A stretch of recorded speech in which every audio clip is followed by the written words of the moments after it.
이번 주 구역예배는 30과 새로운 땅에 들어가서 해야 할 일, 새로운 땅에 들어가서 해야 할 일 140쪽입니다. 성경 본문 민수기 33장 55절 56절. 민수기 말씀은 교재에도 나와 있고 성경책에서 찾아서 여러 번 이렇게 읽어보시면 좋을 것 같습니다. 그리고 찬송은 449장 예수 따라가며, 그리고 끝날 때 찬송 201장 참 사람 되신 말씀, 참 사람 되신 말씀 201장입니다. 하나님께서 이스라엘 백성들을 광야로 이끌어내시고 이제 그들이 하나님이 약속하신 땅, 그 가나안 땅 바로 앞에 이렇게 이르게 됩니다. 그 가나안 땅 앞에 이르렀을 때에 이제 이스라엘 백성들이 가나안 땅을 정탐을 하고, 그 정탐을 한 정탐꾼들이 불신앙적인 발언도 하고 또 하나님을 신뢰하자고 하는 발언도 하고, 이런 것들이 겹쳐지면서 이스라엘 백성들의 광야 생활이 길어집니다. 그 길어진 광야 생활 동안 일어났던 일들을 이제 하나님은 이스라엘 백성들에게 역사적인 교훈으로 남기기를 원하십니다. 그래서 이제 저희가 읽은 민수기 33장은 이제 가나안 그 땅을 바로 눈앞에 둔 광야 생활을 끝마치고 이제 진입해야 할 가나안 땅을 목전에 둔 그러한 상황입니다. 이제 그 상황에서 모세에게 그동안의 여정을 기록하라고 합니다. 이 40년 여정은 이스라엘 백성들이 원하는 편안하고 안락한 길이 아니라 하나님이 그들을 하나님의 백성으로 훈련하고 하나님의 백성으로 빚어가기 위해서 하나님이 인도하신 길이었습니다. 물론 이들이 이스라엘 가나안 땅에 들어가서도 하나님이 친히 인도할 것이고 하나님이 그들을 축복하실 것입니다. 그래서 이제 그들은 이 가나안 땅에 들어가서 어떤 일을 해야 될 것인지 이것을 또 하나님은 말씀으로 그들에게 남겨주십니다.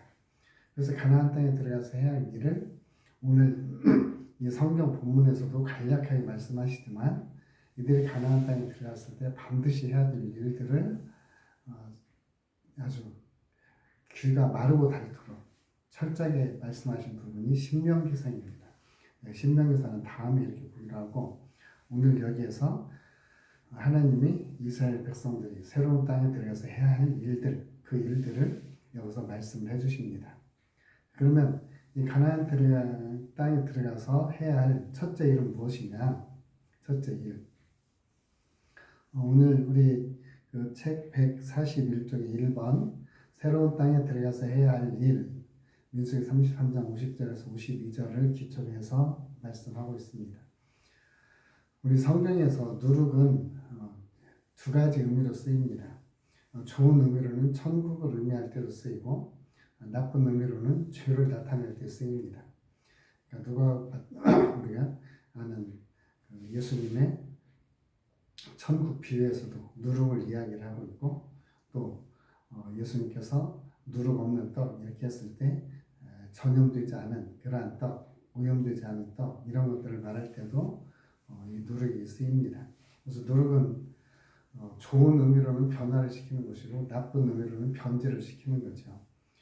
좋은 의미로 변화는 하나님 쪽을 향해서 선하게 변화되는 것, 그리고 변질은 나쁜 쪽으로 바뀌어지는 것, 이걸 변질이라고 합니다. 근데 이 누룩도 빨리 퍼져나가듯이 죄도 빨리 퍼져나갑니다. 그래서 하나님께서는 가나안 땅에 들어가면 제일 먼저 그 가나안 땅에 있는 죄들을 없애라고 이야기를 합니다. 이스라엘 백성들이 새로운 땅에 들어가면 가장 먼저 할 일이 죄를 없애는 일인데, 그 가나안 땅의 백성들이 이미 죄로 물들어 있고 가나안 땅의 모든 문화들이 다 이미 죄로 물든 그러한 문화들입니다. 그래서 가나안 땅에 들어가면 가장 먼저 가나안에 속해 있는 것들, 사람들, 물건들, 이런 것들을 다 진멸시키라고 이야기를 합니다. 죄와 우상으로 가득한 가나안 사람들, 그 사람들을 진멸시키고 가나안 땅에 있는 문화들, 이것을 진멸시키라고 이야기를 합니다. 왜냐하면 이 죄와 우상 숭배에 익숙한 가나안 사람들이 이스라엘 백성들을 급속도로 타락시킬 가능성이 있습니다. 이미 그 요단 건너편 모압 땅에서 이런 일들을 경험을 했었죠. 대표적인 사건이 고스비 사건, 그래서 이런 일을 경험했기 때문에 하나님은 이스라엘 백성들에게 이런 전염될 수 있는 가나안 땅의 사람들, 가나안의 문화 이런 것들을 다 진멸시키라고 이야기를 합니다.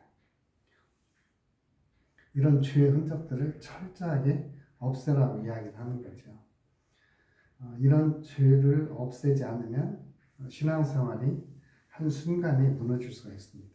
그래서 우리가 신앙생활을 잘하려면 죄와 우상 이런 모든 것들을 없애는 것이 중요합니다. 예화집에 이런 게 있어요.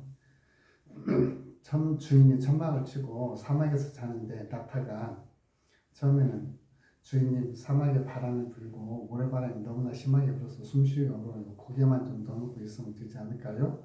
하고 이 낙타가 고개만 내밀자고 합니다. 그러니까 주인이 좋은 주인이 그래 고개만 내밀어 고개만 이 침대 이 텐트 안으로 넣어라. 그랬더니 조금 더 있다가 낙타가 좀 앞발만 넣으면 안 될까요? 앞발 넣어라. 그랬더니 나중에는 온몸이 다 들어오고 그 천막이 좁아서 주인은 쫓겨나는 마치 죄가 들어올 때에 그런 식으로 들어온다는 거죠. 조그마한 접촉점을 찾고 들어오고 비집고 들어와서 결국에는 그 텐트의 주인 노릇을 나타가듯이 죄가 우리 사람들의 주인 노릇을 하면서 결국에 죽음으로 이끌어가는 것이 멸망으로 이끌어가는 것이 죄입니다. 그래서 하나님은 새로운 땅 가나안에 들어가면 가장 먼저 바로 이 죄를 청산해야 될 것을 말씀하십니다. 그리고 하나님께서 이 가나안 땅을 이스라엘 백성들에게 소유로 주십니다. 두 번째, 가나안 땅을 소유로 주신다. 이스라엘 백성들 편에서는 그 전에 들은 정보 때문에 가나안 땅이 약속의 땅인 것은 알면서도 그 땅에 대한 두려움이 있어요. 그럼에도 불구하고 이들은 하나님의 약속의 말씀을 성취해야만 됩니다. 아브라함에게 약속했고 이삭에게 약속했고 야곱에게 약속했다. 그리고 모세를 통해서 그들에게 계속해서 말씀했던 하나님의 젖과 꿀이 흐르는 땅, 그 가나안 땅에 대한 약속이 하나님이 이들에게 주신 약속이에요. 그래서 이 하나님이 약속하신 이 땅은 애굽 땅처럼 물을 대는 땅도 아니고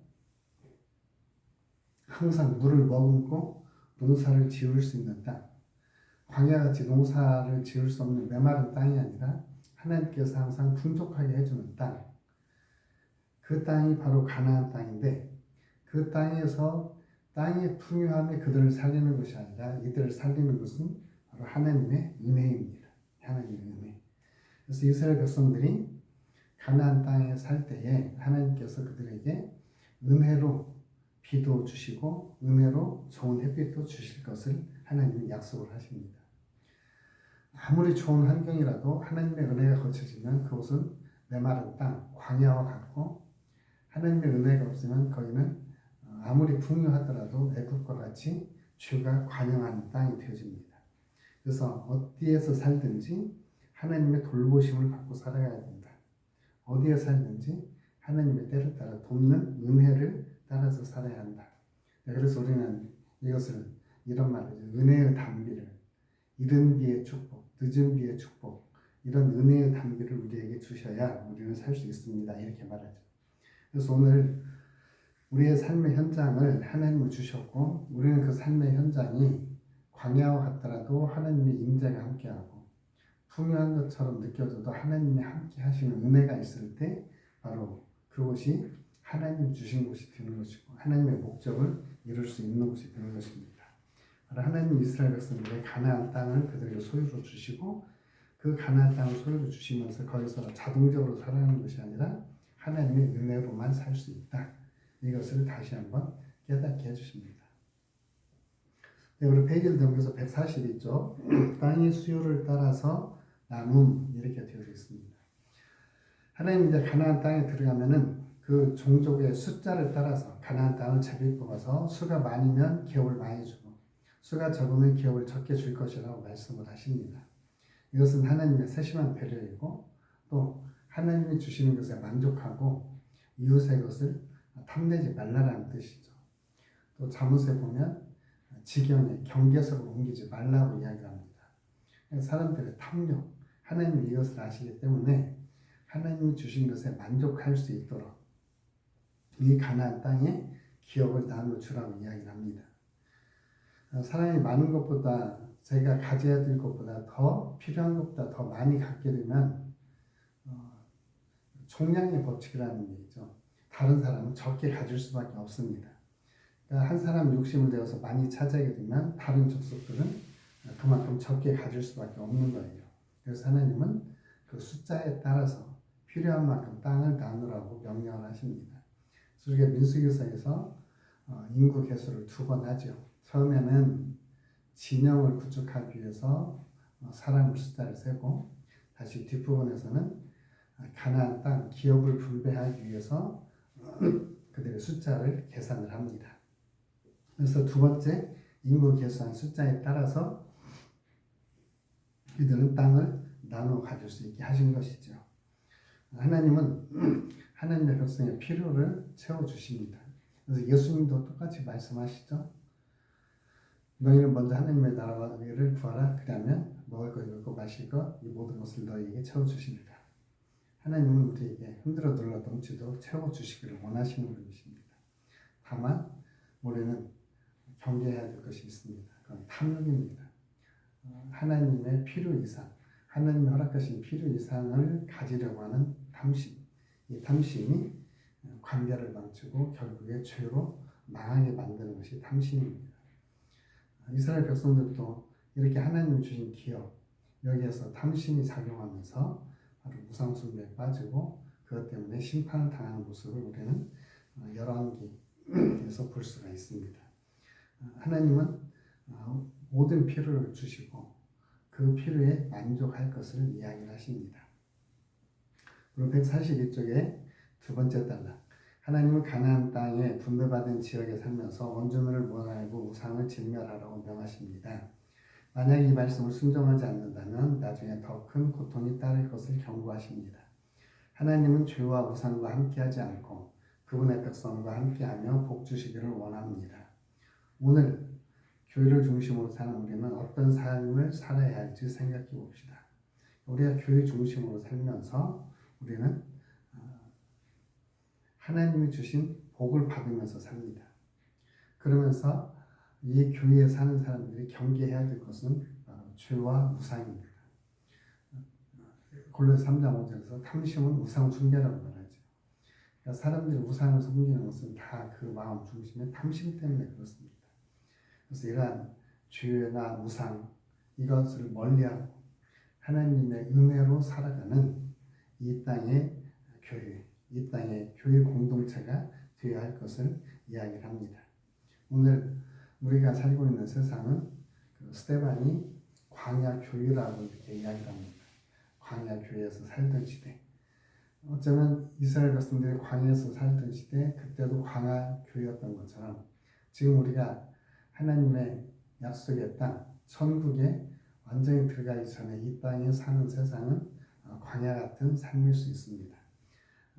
그 광야 같은 세상에서 하나님의 약속의 땅에 들어가서 하나님과 함께 살기 위해서 우리는 우리 주변에 있는 죄를 정리하고 하나님의 은혜를 구하면서 그 은혜 안에 있는 저와 여러분들이 되기를 주님으로 축복합니다. 143쪽에 보면 말씀 반영하였는데 이스라엘 백성이 새로운 땅에 들어가서 해야 할 일, 우상을 없애는 일, 그 땅 사람들을 없애는 일, 그리고 하나님의 은혜를 구하는 일. 우리가 죄를 쉽게 제거하지 못하는 그 이유는 바로 탐심 때문에 그렇습니다. 탐심.